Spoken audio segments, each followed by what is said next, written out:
আমাদের গুঁড়া কমপ্লিট হয়ে গেল গাঁথনি করা। এখন এই যে জল দিলাম, দেখাচ্ছি আপনাদেরকে।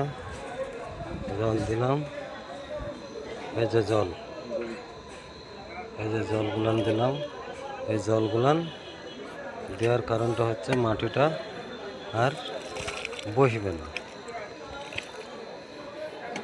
আমরা যদি এমনি যদি পিলারের গোড়ায় যদি জল না দিয়ে যদি মাটি দিই, তবে কি হয়, ওইটা পরবর্তীতে আপনার বর্ষার সময় হোক কিংবা কিছুদিন বাদ দিয়ে হোক, হ্যাঁ, মাটিটা বসে। আর বসলে তখন কি হয়, গোড়াটা মাটিটা কেটে যায়, মানে বসে যায়। বসে যাওয়ার পরে টাইমিং থেকে আপনার এটা মাটিটা বসে যায়, তখন দুর্বল হয়ে যায়। হ্যাঁ, ওই কারণের জন্য আমরা আগে জলটা দিয়ে নিই। এই যে এই সাইডে আপনার গাঁথনি কমপ্লিট হয়ে গেছে, হাফ মাটি ফেলাও হয়ে গেছে। এবার এই মাটিটাকে আপনার আমি বসে নিচ্ছি, এই মাটিটাকে বসে নিচ্ছি।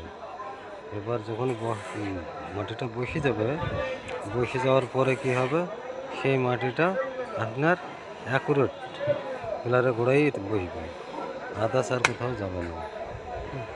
যেটা হয়ে গেছে ওটাও জল দিয়ে বসানো হয়েছে, জল দেওয়া হচ্ছে চন্দ্রের পিলার। এটারও জল হয়েছে, এখন জল বাতিয়েছে।